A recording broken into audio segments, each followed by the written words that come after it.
Hello everyone and welcome to another very nice game from the FIDE 2021 Candidates Tournament. We are in round 9 and this is Ding Liren versus Maxime Vachier-Lagrave, and the Ding is not doing great. In the first half of the tournament, which was played in the year 2020, Ding already lost 3 games. And losing 3 games out of the 7 games you've played in the first half of the Candidates Tournament is just terrible, and unless a miracle occurs, it doesn't really seem very likely that you will be getting your chance in challenging Magnus for the title. But, you know, crazier things have happened in chess, so it's not out of the question completely. And the Ding already lost. He lost Maxime here, he lost to Wang Hao, and he lost to... I think he lost to... Let me just check for a really quick... moment. Yeah, he lost to Wang Hao, to Maxime Vachier-Lagrave, and to Jan Nepomniachtchi in the first half of the tournament, and now he gets his chance at revenge against Maxime here. So without further ado, let's check it out. It's quite a nice game. Ding with the white pieces opens with d4.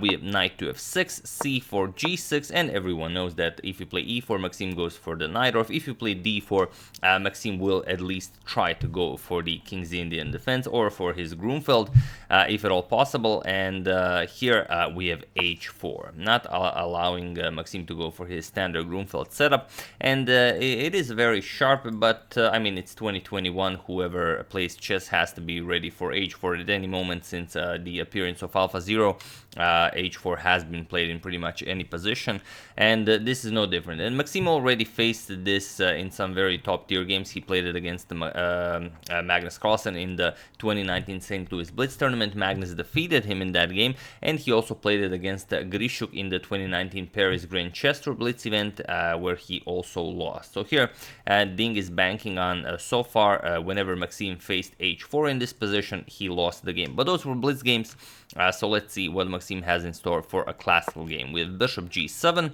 knight to c3, and now against the Grishuk he played d6 here, so now he strikes immediately in the center with c5. Same idea he used against Magnus. We have d5 advancing in the center, and now d6. Here e6 was attempted against Magnus, the game that we mentioned, but now d6, we have e4, and now e6, and it is already as of move 6 that we have a completely new game. So very exciting stuff. We have bishop to e2 now, already putting a lot of pressure to that h5 square. h5 could be coming at any moment. And e captures on d5 now. We have e captures, and now knight b to d7. So sort of a Benoni type structure here. We have knight to f3, kind of a weird move. Everyone was expecting h5 since all of your pieces are eyeing that square, but he just continues development, knight to f3. And here Maxime could also continue just you know, developing, let's say, castles. Then let's say bishop f4 goes after the pawn here, and now you either go queen to b6 or you play knight to b6 or something to you know, defend your pawn. But here instead Maxime goes knight to g4, probably with the idea that this knight can now come to f6, but he can also put a lot of pressure on the center now, maybe. So Ding takes this opportunity to advance the pawn to h5 right away. Queen to e7, a very nice move with the queen, and now bishop to g5. And this is a very tricky idea, because here if you play f6, which is kind of okay, we all know, you know, don't play f6 ever, like ever, but sometimes it works, and here it doesn't work, because here the idea is h6, and this is very nice. With the idea that if f captures, h captures, and now we have to move the rook. Otherwise, if queen captures, then knight captures, and g5 is very strong. So rook to g8, and now we play queen to d2. Again, putting more pressure on g5. The h7 pawn is also vulnerable. So here h6 would have to be played. Now we're going to castle queenside, and now we really don't care. We are simply enjoying our position with white. The black king is still in the center of the board, and if something like knight captures on f2, let's say going after the rooks, just the rook h to e1, and that's a lot of problems.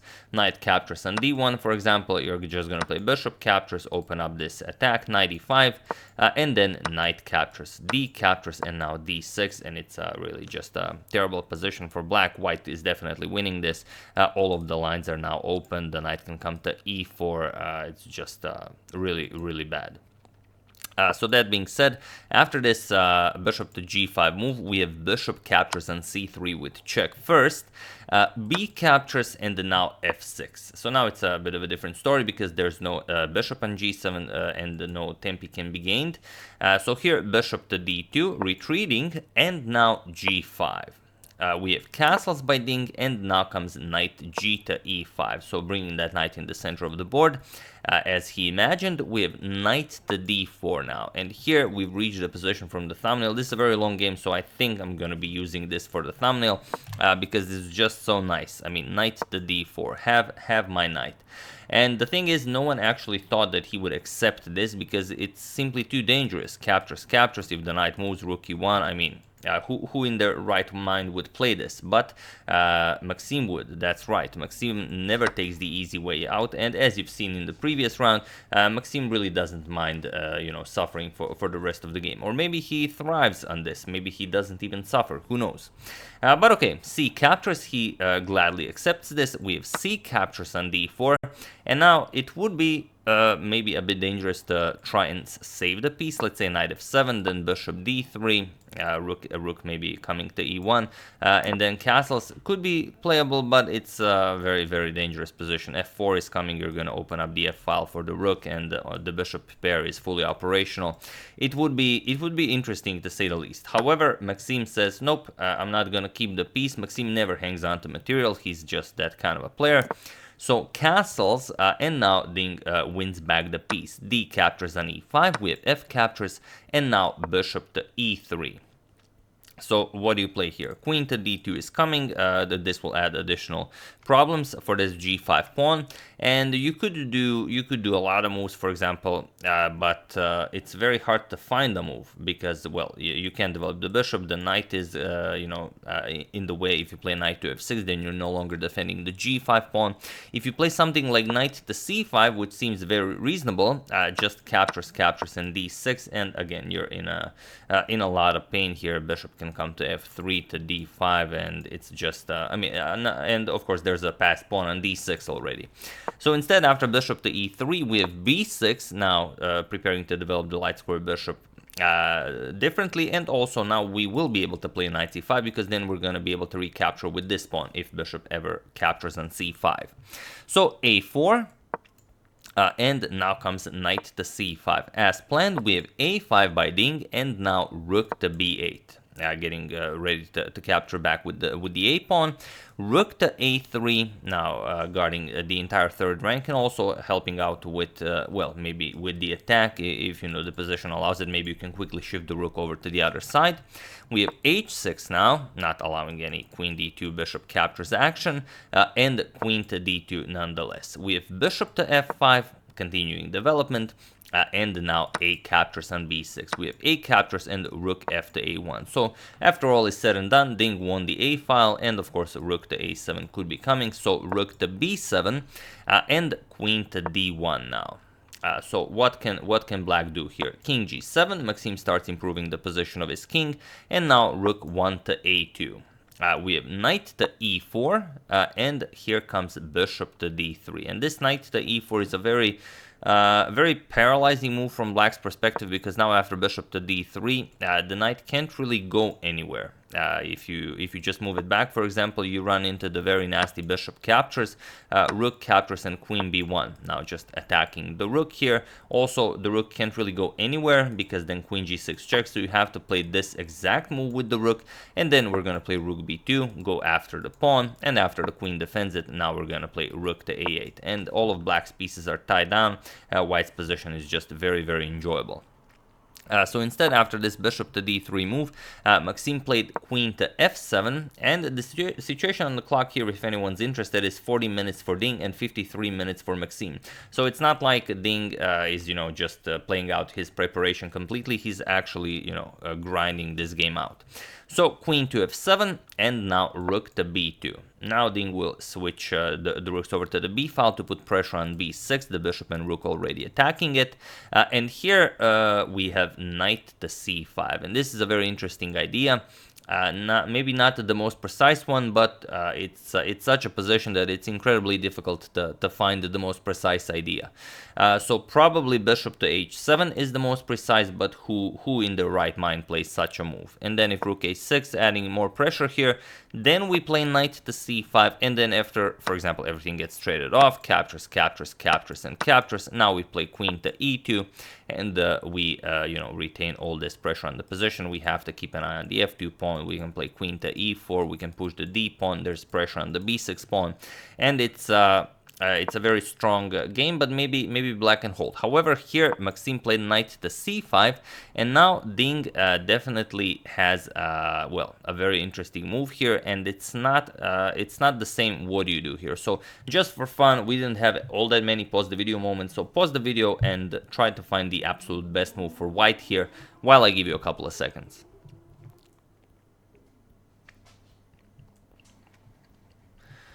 So for those of you who were able to do it, congratulations on capturing something, but it's not, just capture anything. Here you have to play bishop captures on f5. Problem is, if you start with bishop captures on c5, and I know you guys were thinking between the two, the problem is then we play b captures on c5, open up and attack towards the rook, and after rook captures, queen captures, now we don't really gain anything. If bishop captures, just rook captures, and black's position is perfectly fine.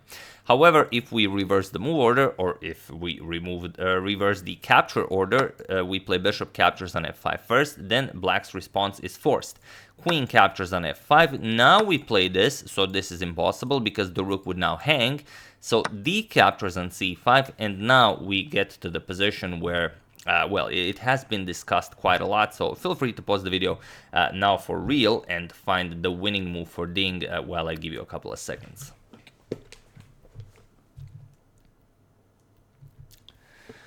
So for those of you who were able to do it, congratulations on playing well, I believe to be the only move that wins. And for those of you who just want to enjoy the show, it's not there. Rook to f3. This is just a really, really strong idea.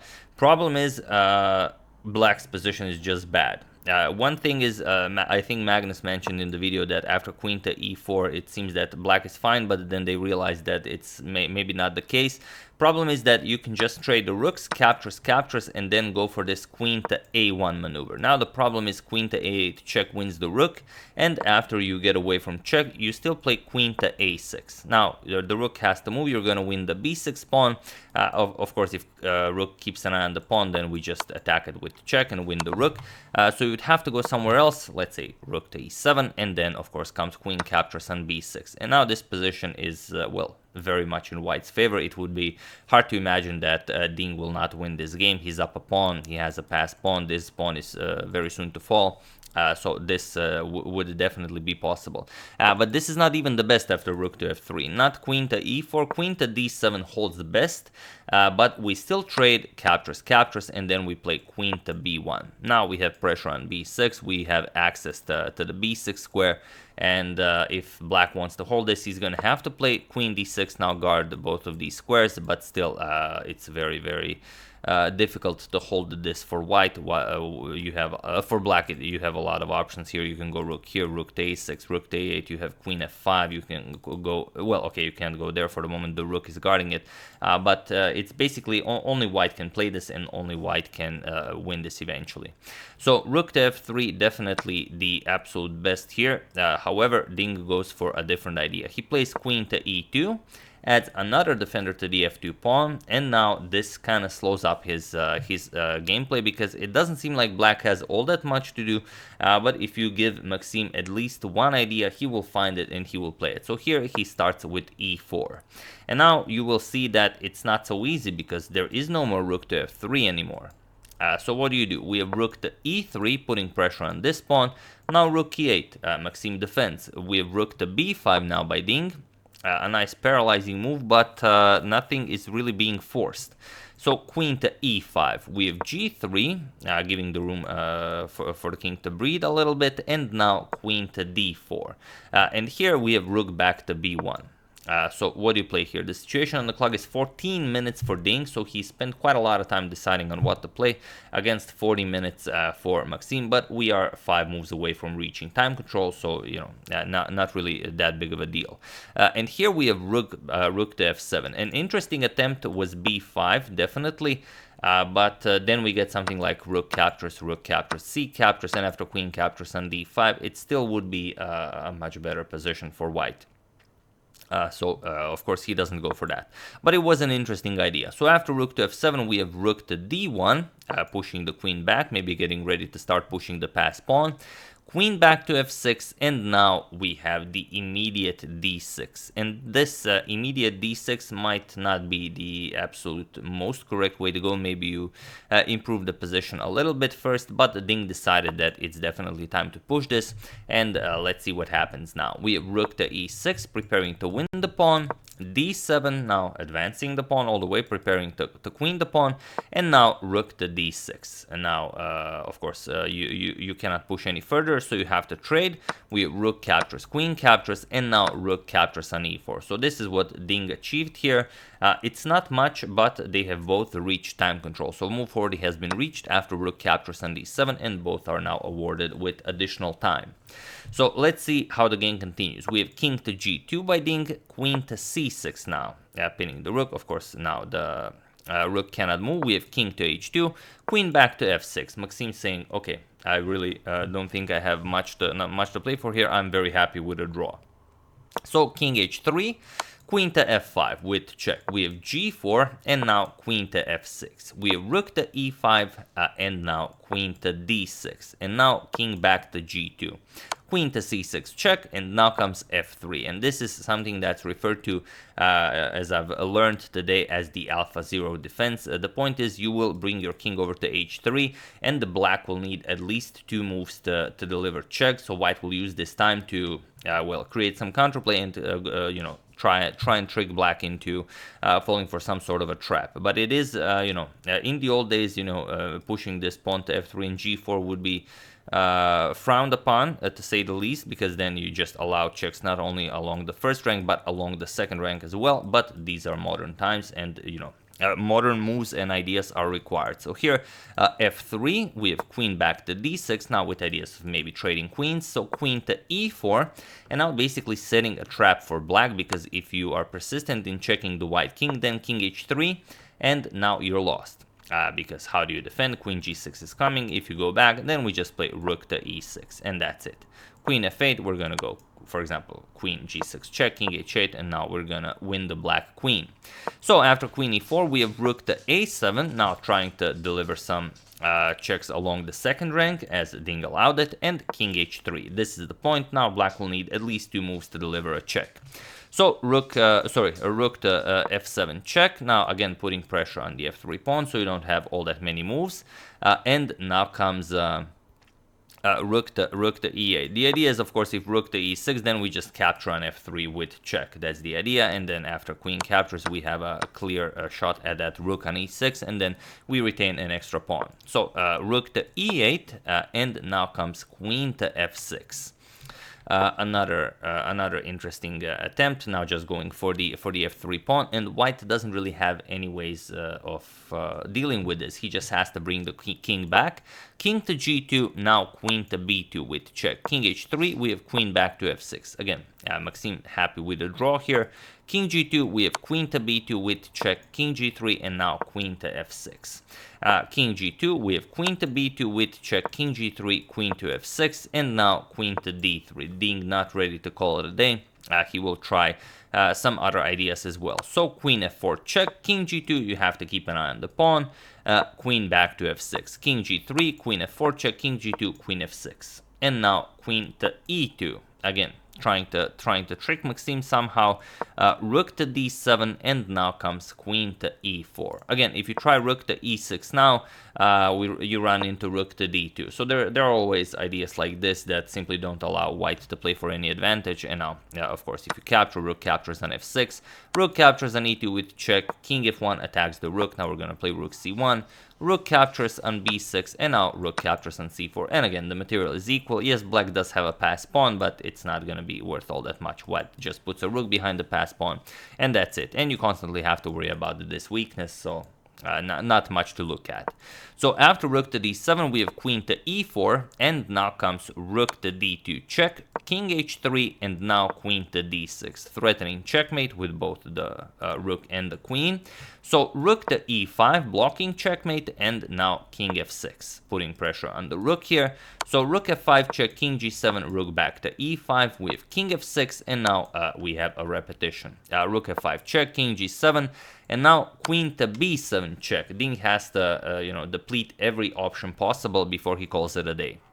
So queen b7 check, king h8, queen to a8 with check, king g7, queen a7 with check, king h8, and now even queen to a1 with check.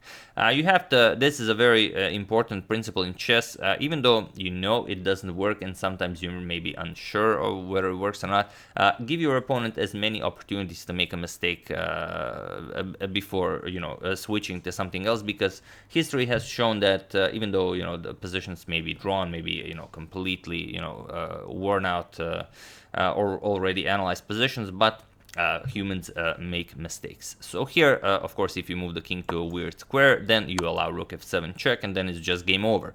King g8, queen to g7 will be checkmate.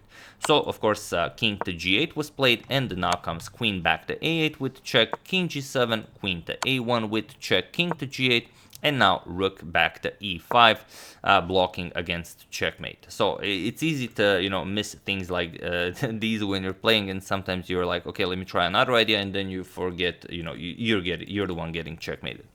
So here, queen back to f8, going after the f3 pawn, and queen to a3 now, defending. And now, again, you have to be very careful. If you get greedy, go queen f4 or something, you get queen a8 check, and now you're either getting checkmated, or if something like, let's say, queen to f8, then you just nicely win a queen and then checkmate the black king. So after queen a3, we have rook to f2, now with more pressure on the f2 pawn, and now king g3. Defending, we have queen to f4 with check, now forking the king and the rook, captures, and now we have a queen's endgame, which, as you know, are the most complicated endgames in the entire chess. So queen a8 check, king f7, and now queen to b7 check. A very interesting endgame occurs after queen to d5 check, so we will briefly cover it. Point is that after queen captures and pawn captures, it seems that both white has some good moves, but black also has this very outside passed b pawn. Point is that after b5, white has f4, and now you cannot go g captures, because then white just sacrifices the other pawn as well, and then the h pawn is very strong.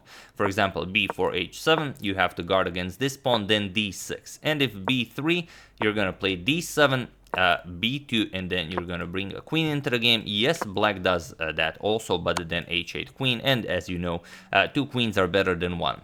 So while this doesn't work, after f4, of course, black doesn't capture. Black just continues pushing on the queen side, and then we continue. Captures on g5, we're going to continue pushing. g6 with check. Yes, white also has a passed pawn now, but it doesn't matter. King e8, we're going to play d6, b2 now, and now g7. You're going to block that pawn. Now d7 and b1 queen, and now doesn't really matter what you do. Pretty much captures, and d8 queen. It's a drawn endgame. There's not much to be done here.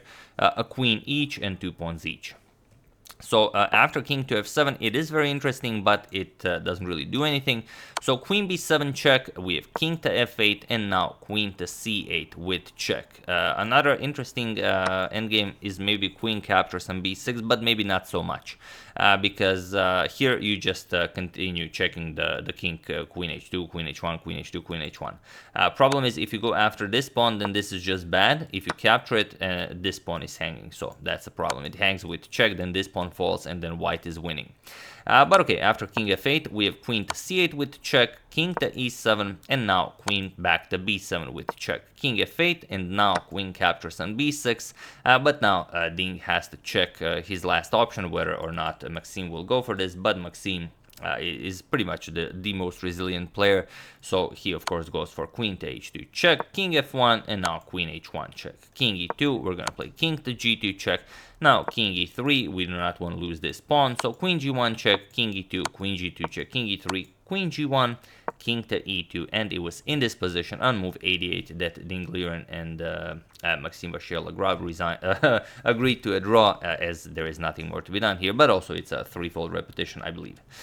So yeah, really tough game, and I really thought Ding would bounce back in this one, since he had a terrible first half of the Candidates tournament, and Maxime maybe after losing the game yesterday. But you can see how quickly Maxime bounces back. He again went into this position where he kind of, I don't think he's even suffering. I mean, to us it appears that he's suffering, but I think he just thrives in positions like these, where, you know, he invites people to attack him, and then, you know, you're like you know, some vicious creature, you know, jumps out of the bush and, you know, bites your leg off.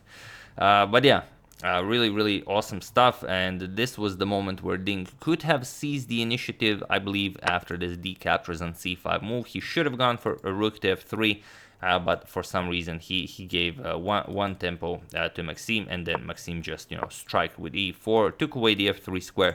It's an easy move to miss, this e4 idea, but, you know, I guess anything can happen. So yeah, that's the game. Hope you guys enjoyed it. In case we don't show any more games, I will try. I don't know how much I will be able to. So let's just check the standings before we head off to round 10. So still in first place, Yanni Pomnishi. In second place, Fabiano Caruana, Maxime Vachier-Lagrave, and Anish Giri shared with 50 points. With 4 points, Kirill Alexeyenko, Wang Hao, and Alexander Grishuk. And in last place, still Ding Liren without a single win, which is simply incredible. But yeah, it's just anything can happen, and anything will happen. So yeah, once again, hope you guys enjoyed it. I would like to thank Mr. Hoodie Guy, Roberto Smith, Pablo Mohan, Patrick Solars, and Hrankfel Oscarsson for your contribution to my channel. Thank you a lot, I really appreciate it. As usual, you can check 2 of my previous videos here. Thank you for watching, and I will see you soon, continuing the coverage of the Candidates tournament. Thank you all, I will see you soon, and have an excellent rest of your day.